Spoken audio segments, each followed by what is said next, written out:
No, what I said in the title was not clickbait. Ladies and gentlemen, welcome to the Stone Zone, the place where I blabber about Japanese cartoons. Today, however, we shall not be talking about Japanese cartoons, but rather the one who draws the Japanese cartoon that I talk about on this channel. And you probably know this, but his name is Boichi. He has a lot to do with Dr. Stone. It's not like he draws the thing that I talk about every week. Anyway, a lot of Dr. Stone fans know surprisingly little about this man, and therefore I'm here to enlighten you about Boichi. If you already know what I cover in this video, then you're super cool.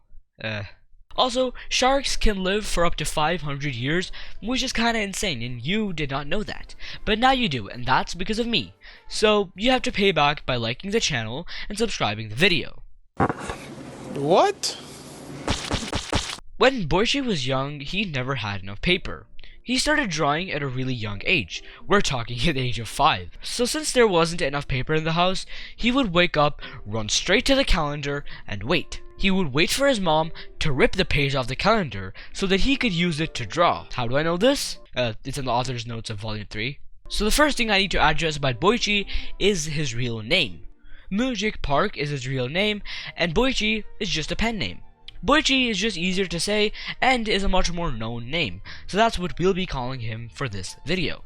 So most of you guys probably know this, but Boichi is Korean and knows very little Japanese, even though he lives in Japan. Now Boichi is a really interesting dude. He wanted to be a science fiction mangaka for so long and so badly that he majored physics in college for that singular reason. Now if that's not dedication, I don't know what is.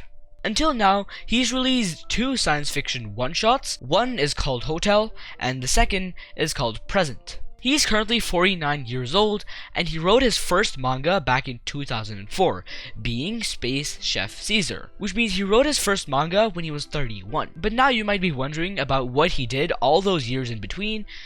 Okay, I'll just say it. He drew hentai. Now this really shows in the Dr. Stone manga, because there is quite a bit of fan service in it, even though the anime doesn't. Boichi debuted in a Korean girls' manhwa magazine in 1993 while he was still in his horny 20s. He wanted to become an artist from a very young age, and we're talking like before he was a teenager, and he apparently wanted to become the Prime Minister of South Korea before giving up on that. Now Boichi isn't just a cartoon prawn artist, and has done some pretty cool things in the past. The revenue from 𝓱3𝓷𝓽𝓪𝓲's second volume was donated to the Humanitarian Services for Children of Vietnam as an apology for Korea's action during the Vietnam War. He also requested other manhwa artists to draw a support page for the earthquake and tsunami disaster in 2011 and donated all the revenue from that to the Red Cross. Now when I say Boichi's art, you probably think of something very realistic, gory, and detailed, which we can very clearly see in 𝓱3𝓷𝓽𝓪𝓲 and Origin. But then when he started drawing Dr. Stone, his art really changed to fit the shonen demographic. Even if he changed his art style though, a lot of his iconic and known version of art is present in Dr. Stone. There are lesser lines, and it looks much more laid back, but still has a pretty realistic feel, with noses that doesn't look like shit. Now Boichi is known for switching up between art styles like crazy. This one panel looks quite laid back and round, I guess, and the next one, it looks rough, gritty, detailed, and realistic. So Dr. Stone is quite famous for its scenery, post-apocalyptic art, and landscape. But these panels are not only insanely hard to draw, but also insanely hard to imagine. Boichi can't just think of some forest scenery, or just cook up a stupidly beautiful panel out of nowhere. To draw these kinds of panels, he needs to get inspiration from real-life locations and places. For example, he had to go on a 2-month research trip to Hokkaido in Japan just so he could draw Dr. Stone in winter. He's also been to places like Toyama for the scenery, and Busan, which is a Korean town located on a seaside cliff, and he used this as inspiration for Ishigami Village, which if you haven't noticed is also on a seaside cliff.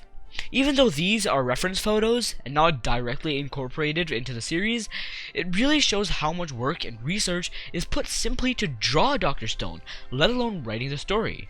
For the backstory of Ishigami Village, Boichi had to use over 1,000 reference photos because he had special feelings for Soyuz rockets, which are Russian. And one of Boichi's past manga is set in a Russian setting, which he had to do a lot of research for by reading Russian books, listening to Russian music, and cooking Russian food. Anyway, he really wanted to nail the chapters 42 to 44, which resulted in his staff and him working for several weeks on it.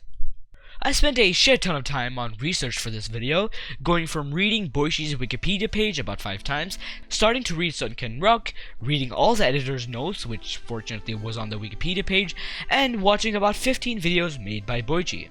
I would really appreciate if you subscribe to the channel and like the video. Also, seeing how much effort Boichi and Inagaki put into Dr. Stone makes me want to never hate on a series ever again. Boichi and Inagaki are not the only authors who spent countless hours on this series, and hating on someone's series means dissing their effort, which as a content creator myself is something that I will never do.